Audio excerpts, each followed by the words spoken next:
चेतना को स्वयं ही प्रखर कर लिया। वीतरागी प्रभु हे महावीर जिन आदिनाथ प्रभु तुम हो तारण तरन।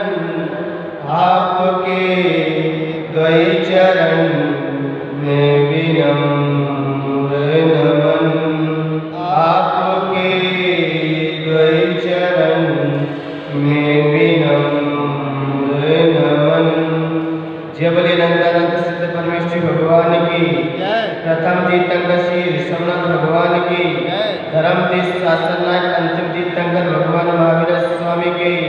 परम पूज्य आचार्य भगवंत गुरुवर श्री मानव महामुनिराज की। आचार्य भगवंत गुरुवर श्री विराग सागर जी गुरुदेव की। मम दीक्षा गुरु आचार्य भगवंत गुरुवर श्री विनम्र सागर जी गुरुदेव की। मथुरा सिद्ध क्षेत्र की।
कल भगवान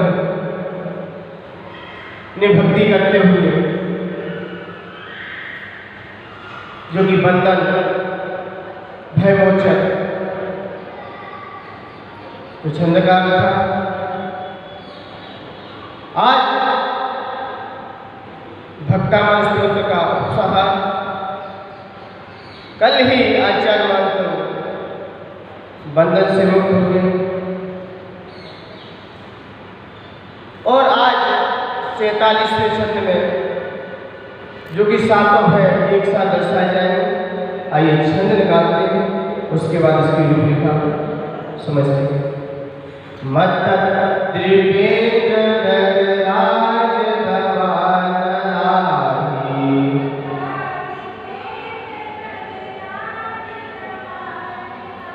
मत त्रिवेद राज दवाई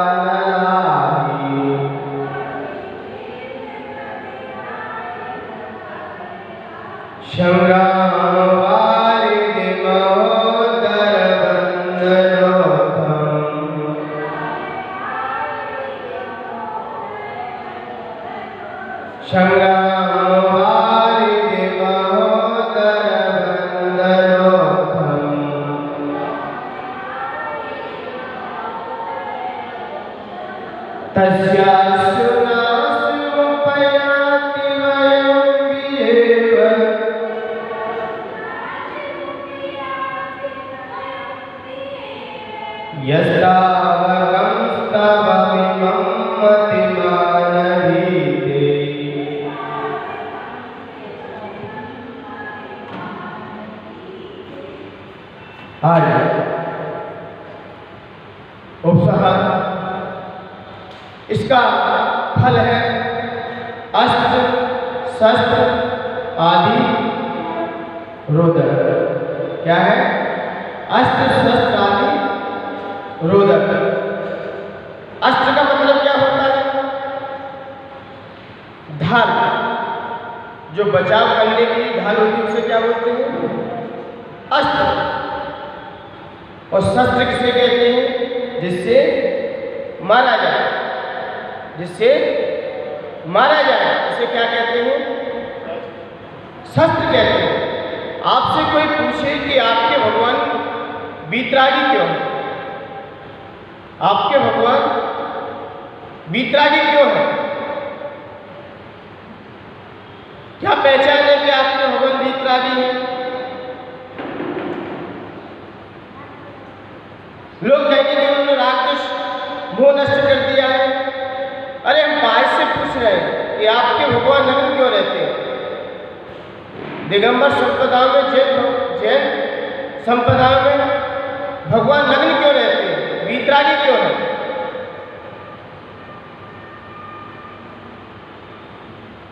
शस्त्र, अस्त्र और शस्त्र किसका प्रतीक है? अस्त्र और शस्त्र किसका प्रतीक है? आप भाला लिए हो, हाथ में तलवार लिए हो, तो किसका प्रतीक है? आपको किसी से द्वेष है, आपको किसी से द्वेष है। और अस्त्र क्यों लिया हाथ में? क्योंकि आपको शरीर से क्या है? राग है। क्योंकि आप अपने शरीर को बचाना चाहते हो अस्त्र से, अस्त्र के माध्यम से अपने शरीर को बचाना चाहते हो, तो आपको अपने शरीर से क्या है? राग है। और शस्त्र क्यों लिया आपने अपने हाथ में? क्योंकि आपको किसी से द्वेष है। और हमारे भगवान ने अस्त्र शस्त्र का त्याग कर दिया है, इसलिए हमारे भगवान कैसे वीतरागी हैं, जो ना अस्त्र और शस्त्र और वस्त्र से रहित होते हैं, वही वीतरागी है, वही वीतरागी है। इसलिए हमारे भगवान वीतरागी है। इसलिए ये अस्त्र शस्त्र आदि रोधक, इनको क्या करने वाला है? रोकने वाला है, इनको रोकने वाला है। तो आइए इसके छंद की गहराई को समझते हैं, छंद के अर्थ को समझते हैं। छंद के अर्थ को अपन समझेंगे। मत्तत द्विपेंद, मत्तत द्विपेंद। उन्मत्त क्या है? हाथी है, उन्मत्त हाथी है। मत्तत द्विपेंद मृगराज। मृग में क्या होता है? मृग में क्या होता है? शेर, शेरों का। मृग में हिरण, हिरणों का राजा कौन है? शेर। तो मृगराज, तो मृगराज दावानल आही। दावानल क्या है? समुद्र की अग्नि। वो अग्नि सिर्फ दावानल जंगल की अग्नि। और आही, अहिमिस क्या है? अहिमिस क्या है? सर्प। संग्राम, संग्राम का मतलब युद्ध। वारी, वारिद, वारिदी, वारिदी का मतलब क्या है? समुद्र। और संग्राम का मतलब युद्ध, महोदर। ऐसा क्या है? जलोदर रोग है। और बंधनोत्थम, और ऐसे बंधन। कितने भय हो गए एक साथ? पहले हाथी का भय, फिर शेर का भय, और फिर जंगल की अग्नि का भय, और फिर आही, सांप का भय, और फिर संग्राम, युद्ध का भय, वारिदी, फिर समुद्र का भय, फिर महोत्तर, फिर जलोत्तर का भय, और फिर बंधनोत्थम। बंधनोत्थम का मतलब क्या है? बंधन। तस्यासुनाश, तस्मिस उसके, आशु शीघ्र ही, नाश उपयाति, वयम वीर, उस भक्त के ये सारे भय क्या शीघ्र ही नाश को प्राप्त हो जाते हैं। किसके? यस्तावकम, यस्तावकम, यह यस्तावकम, जो आपका स्तवन करता है कौन? मध्यमा नदी पे। जो बुद्धिमान पुरुष है उसके, जो बुद्धिमान पुरुष है उसके ये भयभीत नजर आते हैं। जो बुद्धिमान आपके स्तोत्र का, आपका जो स्तवन करता है, आपकी जो स्तुति करता है, उसके ये आठों भयभीत नजर आते हैं। एक बार फिर से देखिए, या मतिमान, जो बुद्धिमान भक्त, तावकम एवं स्तवम, जो बुद्धिमान भक्त आपके इस स्तवन को पढ़ता है या ध्याता है या चिंतन करता है, तस् उसका मत्तत्वेंद्र रगराज दवान लाही, यानी कि उन्मत्त हाथी, क्रूर सिंह, क्रूर शेर और भयंकर अग्नि और क्रोध रूपी सांप, शरफ एवं संग्राम वारिधि जलोदर बंधनोत्तम, और महासंग्राम जैसा युद्ध और बड़वाला जैसी अग्नि और जलोदर रूपी जैसा रोग, ये सभी प्रकार के, और बंधन, ये सभी प्रकार के भय भी क्या होते हैं? भयभीत हो जाते हैं। इसके सामने जो आपके सच्चे मन से, जो बुद्धिमान आपको सच्चे मन से जो आपकी स्तुति करता है, उसके भयभीत नजर आते हैं, उसके ये भयभीत नजर आते हैं। अब आचार्य मानपुर कह रहे हैं ये आठों भय एक साथ यदि व्यक्ति के अंदर आ जाए, एक साथ आठों भय आ जाए, तो भक्त आपकी भक्ति में ऐसा तल्लीन हो जाता है कि आठ भय भी उसका कुछ नहीं बिगाड़ पाते। देखिए क्रम से आठों भय दिए, इधर देखिए ये क्रम से आठों भय दे दिए हैं, और आठों भय भक्त आपका स्मरण कर रहा है, आपके नाम का चिंतन कर रहा है, तो उसके आठों भय भी उसके पास नहीं आ पा रहे हैं, आठों भय भी उससे भयभीत नजर आ रहे हैं। यहाँ पर आचार्य मानते हैं। अब इसको थोड़ा और आध्यात्मिक की दृष्टि से अपनाएंगे कि आठों भय व्यक्ति, हाथी किसका प्रतीक है? हाथी मान का प्रतीक है। हाथी किसका प्रतीक है? मान का प्रतीक है। और शेर क्रूरता का प्रतीक है। जो आपका भक्त होगा उसके अंदर मान कसाय तो नहीं होगी, और शेर क्रूरता का प्रतीक है, उसके अंदर क्रूरता भरी पड़ी है। और अग्नि, अग्नि किसका प्रतीक है? ईर्ष्या रूपी अग्नि, ईर्ष्या रूपी अग्नि और ज्वेलसी जैसी अग्नि। ईर्ष्या और ज्वेलसी, जो आपका भक्त होगा उसके अंदर न ईर्ष्या होगी, न किसी के प्रति जलन होगी। और दूसरा आता है सर्प। सर्प किसका प्रतीक है? सांप क्रोध का प्रतीक है, क्योंकि कोई ज़्यादा गुस्सा करता है तो लोग क्या किसकी उपमा देते हैं? ये तो क्रोधी है। और सांप की पर्याय में कौन जाता है? जो लोभी होता है। तो जो आपका भक्त होगा ना उसके पास क्रोध रहेगा और ना ही लोभ आ पाएगा। और युद्ध क्यों होता है? युद्ध किसके लिए होता है? क्योंकि युद्ध राग देश का प्रतीक है। युद्ध किसका प्रतीक है? राग देश का प्रतीक। हमें किसी से द्वेष है तो हमें उससे क्या करना पड़ता है? युद्ध करना पड़ता है। तो जो आपका सच्चा भक्त होगा तो उसके अंदर राग देश भी नहीं होंगे। उसके अंदर क्या नहीं होंगे? राग देश रूपी सेनाएं भी उसके अंदर नहीं पनपने पाएंगे। और दूसरा आता है रोग। जो आपका सच्चा भक्त होगा तो उसके अंदर जन्म जरा मृत्यु जैसे रोग भी उसे टच नहीं कर पाएंगे। और फिर आता है अंतिम कौन सा है? बंधन। बंधन किसका प्रतीक है? मोह बंधन। व्यक्ति मोह के कारण बंध जाता है। जो आपका सच्चा भक्त होगा तो उसके अंदर मोह माया रूपी जंजाल भी उसके अंदर नहीं होंगे। जो व्यक्ति आपको इन गुणों से गाता है तो उसके अंदर ये गुण उसको टच नहीं कर पाते। न क्रोध टच कर पाता है, न क्रूरता उसके अंदर आ पाती है, न ईश्वर जैसी अग्नि पनप पाती है, और ना ही क्रोध लोभ रूपी जैसे सांप उसके अंदर प्रवेश कर पाते हैं, और ना ही राग देश रूपी सेना उसके अंदर जा पाती है, और ना ही जन्म जरा मृत्यु जैसे रोग को भी वह नष्ट कर देता है। और बंधन, जो मोह माया रूपी जैसे बंधन से भी वह व्यक्ति मुक्त हो जाता है। ऐसे भय से जे तो आचार्य महात्मा ने अंतर के अंदर जो अंतरंग के भय थे उनको नष्ट कर दिया। कैसे? जो आपका सच्चा भक्त होगा तो उसके अंदर ये भय भी उसे टच नहीं कर पाएंगे। तो ये आठों भय को आचार्य महात्मा ने आज दर्शा दिया। आज आठों भय को बड़े सहजता से उन्होंने उसको प्रकट कर दिया। अब आचार्य महात्मा आज सच्चा भक्त जो भगवान की भक्ति किया करता है, जो भगवान की भक्ति किया करता है, अब वह चिंतन कर रहा है, मंथन कर रहा है कि मैं भी इन भय से कैसे मुक्त हूँ। तो जैसे ही वह विचार करते करते अब वह अंतरंग में डूब रहा है, अंतरंग में जा रहा है।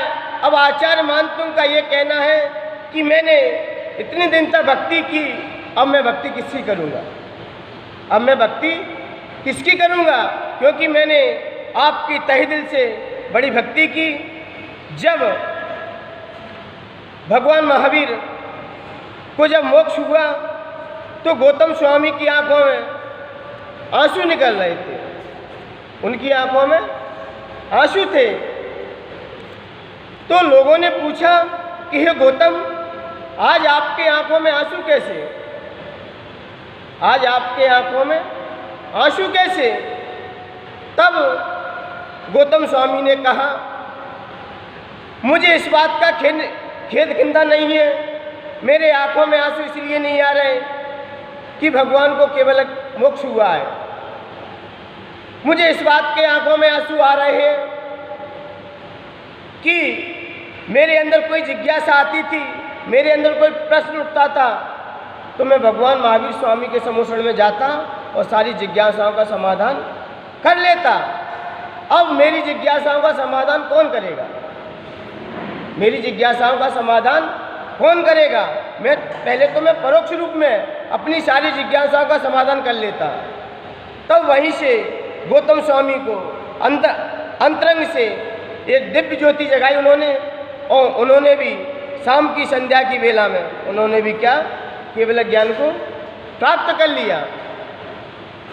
जब आदिनाथ भगवान के जब प्रकरण पढ़ रहे थे, उनके संदर्भ में एक घटना याद आ रही थी कि जब आदिनाथ भगवान अपनी समोषण में 12 सभाओं के साथ बैठे हुए थे, जब आदिनाथ भगवान ने केवल ज्ञान प्रकट करके जब समोषण की रचना की, समोषण की रचना हुई, और जब उन्होंने आघातीय कर्मों को जब नष्ट किया, जब आघातीय कर्मों को नष्ट करके जब उन्होंने अंतिम लक्ष्य को प्राप्त किया, शाश्वत सुख को प्राप्त किया, तब सौद्रमिंद्र वहाँ से आया, उसने भगवान की क्या की, पूजन अर्चना की, बड़े भक्ति भाव से उनकी पूजन की। तब सौद्रमिंद्र को जिज्ञासा उत्पन्न हुई कि आज भरत चक्रवर्ती तो दिखाई दे ही नहीं रहे हैं, क्योंकि कैलाश पर्वत पर भगवान को मोक्ष हो चुका, तो भरत चक्रवर्ती तो हमें दिखाई नहीं दे रहे। जो नर के इंद्र हैं वो तो आज सभा में उपस्थित ही नहीं है। तब अचानक ही उनके मन में विचार आया कि भरत चक्रवर्ती भी एकांत स्थान में, निर्जन स्थान में ध्यानस्थ बैठे हुए, और ध्यानस्थ बैठे हुए उनकी आंखों में भी आंसू थे, उनकी आंखों में भी आंसू थे। तब इंद्रों के राजा ने पूछा कि हे चक्रेश, आज आपकी आंखों में आंसू क्यों, आज आपकी आंखों में आंसू क्यों, क्या दुख है आपके, क्या वैभव में कमी है?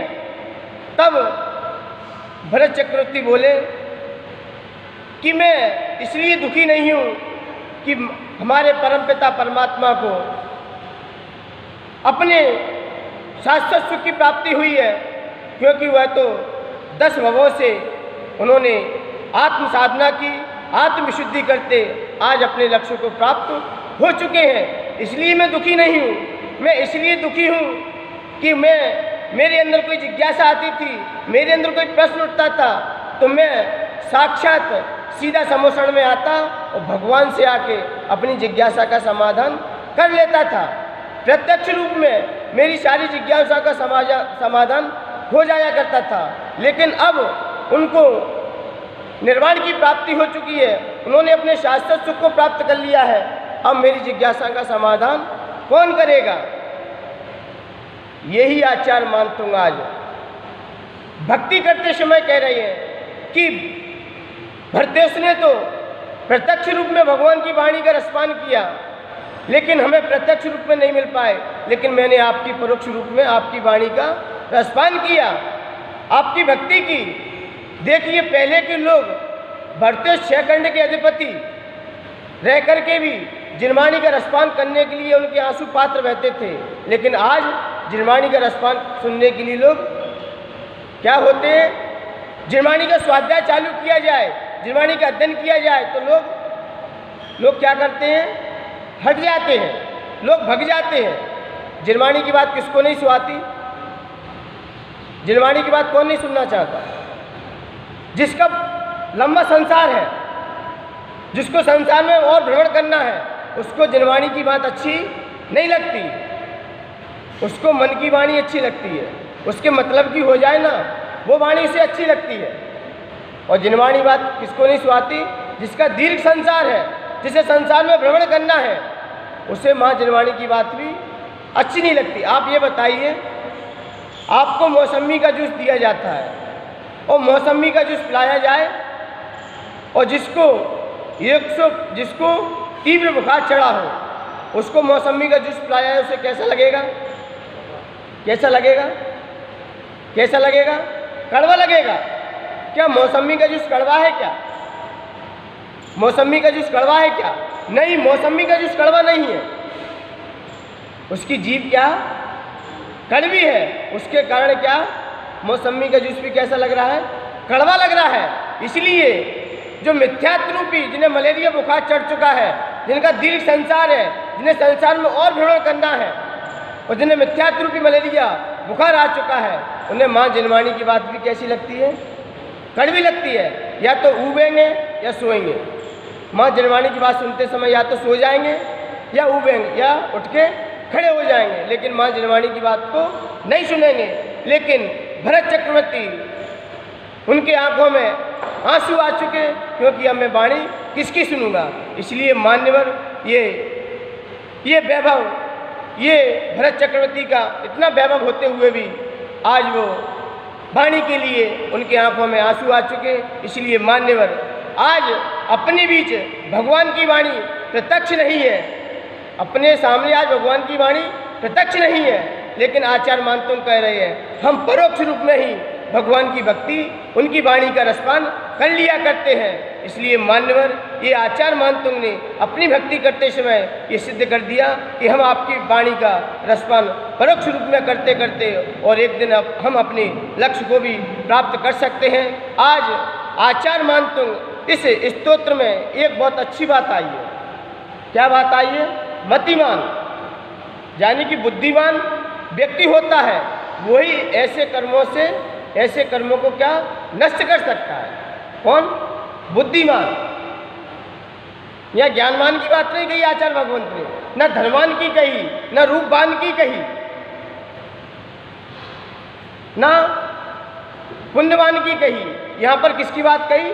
बुद्धिमान की कही कि बुद्धिमान होना चाहिए, तभी वह बुद्धिमान व्यक्ति भी ऐसे कर्मों को नष्ट करके अपने लक्ष्य को भी प्राप्त कर लेता है। ऐसे भय को भी नष्ट कर देता है। उसके सामने भयभीत नजर आते। किसके सामने? जो बुद्धिमान होता है। अब बुद्धिमान की विशेषता क्या है? विद्यावान होना अलग बात है, ज्ञानवान होना अलग बात है, लेकिन बुद्धिमान होना हटके बात है।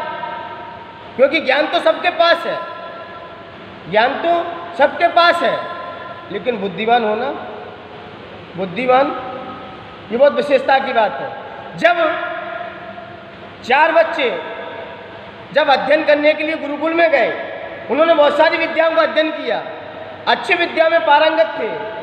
उन्होंने कई कलाओं को हाथों से बनाना सीख लिया और कई कलाएं उनके हाथों में थी।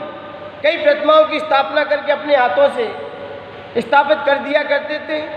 जब 4 व्यक्ति जब विद्या अध्ययन कर रहे थे। और जब पूरी विद्या अध्ययन होने के बाद जब अपने नगर की ओर आ रहे थे, तो नगर की ओर जैसे ही आ रहे थे, तो जैसे ही नगर में प्रवेश किया तो रात्रि का समय किसी उन्हें जंगल में व्यतीत करना पड़ा। कहाँ पर? जंगल में व्यतीत करना पड़ा। देखी बुद्धिमान और विद्या में क्या डिफरेंस है। तो जब तीनों बालक जब जंगल में ठहर गए तो उन्होंने तीनों ने ये कहा कि 2 घंटे मैं सोऊंगा, 2 घंटे क्रम से सोना, ताकि रात्रि में कोई अपने के ऊपर आक्रमण ना कर सके। एक व्यक्ति 2-2 घंटे जगता रहेगा। तो जब 10 बजने का वक्त था, 9-10 बजे तक तो आपस में बात ही कर रहे थे। जैसे ही 10 बजने का समय था तो 2 घंटे व्यक्ति जगता रहा और 3 सोते रहे, 3 सोते रहे। तो एक व्यक्ति ने विचार किया कि कैसे समय टाइम पास किया जाए, कैसे समय को निकाला जाए। तो कैसे समय को निकाला जाए, तो उसने जैसे ही देखा तो उसने क्या सबसे पहले उसने शेर की एक आकृति बना दी। क्या? पहले वाले व्यक्ति ने शेर की आकृति बना दी। और जैसे ही 2 घंटे पूर्ण हो गए तो उसने दूसरे व्यक्ति को जगा दिया। अब आपका समय हो चुका है, आपका समय हो चुका है। तो जैसे ही दूसरा व्यक्ति जगा, उसने कहा मैं कैसे टाइम पास करूं। तो उसने देखा कि चित्र किसने बना दिया है। उसे तो पता ही नहीं था कि चित्र किसने बनाया है। तो दूसरे व्यक्ति ने उसमें क्या भर दिया? कलर भर दिया। उसमें उसकी आकृति, आँख नाक सब बना दी, उसमें कलर भर दिया। और जैसे ही कलर भरा तो तीसरा व्यक्ति सो रहा था और उसके भी 2 घंटे पूर्ण हो चुके थे और उसने तीसरे व्यक्ति को जगाया। तो जैसे तीसरे व्यक्ति को जगाया तो एक व्यक्ति को पहले से ही आवाज़ हो चुका, एक व्यक्ति को पहले से ही आवाज़ हो चुका कि इनकी चाल क्या है। तो एक व्यक्ति जैसे ही जगा कि कहीं ये इसमें प्राण प्रतिष्ठा ना कर दे, क्योंकि सब विद्या तंत्र मंत्र इनको सारी विद्याएं से पारंगत हैं। तो एक व्यक्ति तो पेड़ पे चढ़ गया, एक व्यक्ति तो पेड़ पे ही चढ़ गया। उसने कहीं कोई घटना न घट जाए, तो वो तो पेड़ पे आराम से सो रहा था। उन्होंने कि तो आप लोग ये सब कुछ करते रहना, मैं तो पेड़ पे सो रहा हूँ, मैं आपके पास नहीं सोऊंगा। तो वो तो पेड़ पे आराम कर रहा था। तो जैसे ही तीसरा व्यक्ति जगा, उसने देखा ये तो शेर तो बड़ा सुंदर है, बड़ा सुंदर है और अच्छा लग रहा है। तो उसने उसमें क्या कर दी थी? प्राण प्रतिष्ठा कर दी। और जैसे प्रतिष्ठा करी तो शेर तो शेर है। और शेर ने तीनों को देखा और तीनों को उसने हमला बोल दिया। तीनों पे क्या बोल दिया? हमला बोल दिया। और तीनों के प्राण पखेरु उड़ गए, लेकिन एक ऊपर बैठा था। वो सारे वृत्तांतों को समझ चुका, इनके पूरे राज को जान चुका। कौन? वो व्यक्ति। उसके पास ही विद्याएं थी, लेकिन विद्या के साथ उसके पास क्या थी? बुद्धि थी। और इन तीनों के पास विद्या तो थी लेकिन बुद्धि नहीं थी। इसके कारण उनका क्या हो चुका था? वो शिकार के ग्रास बन चुके। इसलिए मान्यवर अपने साथ विद्या के साथ बुद्धि भी होना चाहिए। बहुत सारी बुद्धि होती है, बहुत सारी विद्याएं होती हैं। लोग अच्छे अच्छे शास्त्रों का स्वाध्याय करते हैं, अच्छा ज्ञान है उन्हें, अच्छा उन्हें पारंगत है हर विषय में, उन्हें हर विषय में वो पारंगत है, लेकिन उनके पास क्या नहीं है? बुद्धि नहीं है। तो आचार्य मानतु यही कह रहे हैं कि विद्या के साथ साथ भी हमारे पास बुद्धि का भी प्रयोग होना चाहिए।